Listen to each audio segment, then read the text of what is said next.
நீ வேலை செய்யாம இருக்கன்னா நான் சொல்ல வரல ரஞ்சிதா. ஏதோ டிஸ்டர்ப்டா இருக்கன்னு தெரியுது. அதுக்கு என்ன காரணம் தான் கேக்குறேன். என் மேல ஏதாவது கோவமா? கோவப்படுற அளவுக்கு நீங்க எதுவும் பண்ணலையா அருண்? அப்போ வேற என்னதான் பிரச்சனை உனக்கு? நீங்க இப்படி கேள்வி மேல கேள்வி கேட்கறதா எனக்கு பிரச்சனையே. நீங்க உங்க கேபினுக்கு போய் உங்க வேலையை பாக்குறீங்களா? என்ன ரஞ்சிதா, நீ அப்செட்டா இருந்தா எனக்கு எப்படி வேலை ஓடும்? இப்ப என்னதான் அருண் பண்ண சொல்றீங்க? உன் ப்ராப்ளம் என்னன்னு சொல்லு. அந்த ஆள் பேசிட்டு போனதை சொல்லலாமா வேண்டாமா? அருணுக்கு விஷயம் தெரிஞ்சா அவசரப்பட்டு வேற மாதிரி ரியாக்ட் பண்ணிடுவாரு. அந்த ஆளை என்னாலதான் கரெக்டா ஹேண்டில் பண்ண முடியும். ரஞ்சிதா, என்ன என் கூட எதுவுமே ஷேர் பண்ணிக்க மாட்டியா?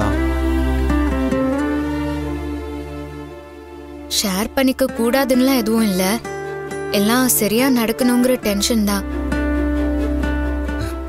இத சொல்றதுக்காக தான் நீ இவ்வளவு யோசிச்சியா? இல்ல அருண், வெட்டிங் டே அன்னைக்கு நீங்க உண்மையை சொல்ல போறேன்னு சொல்லிட்டீங்க. சரி, திரும்ப திரும்ப அதை பத்தியே பேச வேண்டான்னு தான் நான் நினைச்சேன். விஷயம் அவ்வளவுதானே, வேற எதுவும் கிடையாதுல்ல? சரி, அப்போ கிளம்பு. எங்க? ஏன் எங்கன்னு சொன்னதான் வருவியா? வா, நான் வரணும். அருண், மத்த நேரமா இருந்தா பரவாயில்ல. நம்ம இப்ப ஆபீஸ்ல இருக்கோம், வந்து கொஞ்ச நேரம் தான் ஆச்சு. ஆபீஸ் டைம்ல இப்படி வெளியே போறது தப்பு இல்ல. நான் காலையில வந்த உடனே நாங்க வெளியே போறோம், 2 hours பெர்மிஷன் வேணும்னு சொல்லி நான் ஜிஎம் கிட்ட கேட்டுட்டேன். அவரும் ஓகேன்னு சொல்லிட்டாரு. சோ அப்ப ஏதோ ஒரு பிளானோட தான் நீங்க வந்திருக்கீங்க. ஆமா, வா போலாம். ஆனா எங்கன்னு சொல்லலையே. அது சர்ப்ரைஸ் ரஞ்சிதா. நாம புருஷன் பொண்டாட்டின்னு சொல்ல போறனால இன்னும் கொஞ்சம் ஸ்பெஷல் ஆக்க வேணாமா? அதுக்காக தான் போறோம். நீ என்ன பண்ற? சிஸ்டத்தை ஆஃப் பண்ணிட்டு வர, நான் கீழே வெயிட் பண்றேன். சரியா? வா.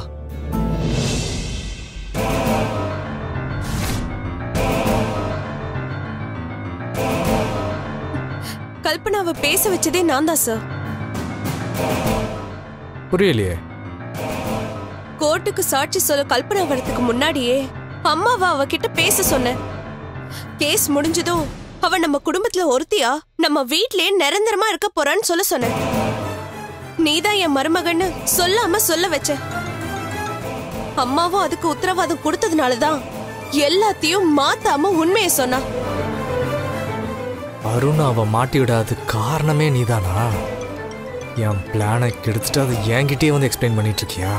அறிவு கெட்டவள, இதுக்காகவே உன்னை 4 அறாறையடி.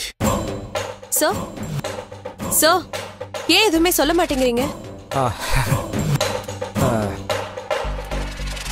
நீ இவ்வளோ ஸ்மார்ட்டா பிளான் பண்ணுவீங்கன்னு நான் எதிர்பார்க்கவே இல்லை வித்யா. I'm really surprised. அதான் எனக்கு ஒன்றும் பேச்சே வரல. You are simply great Vidya. Thank you sir.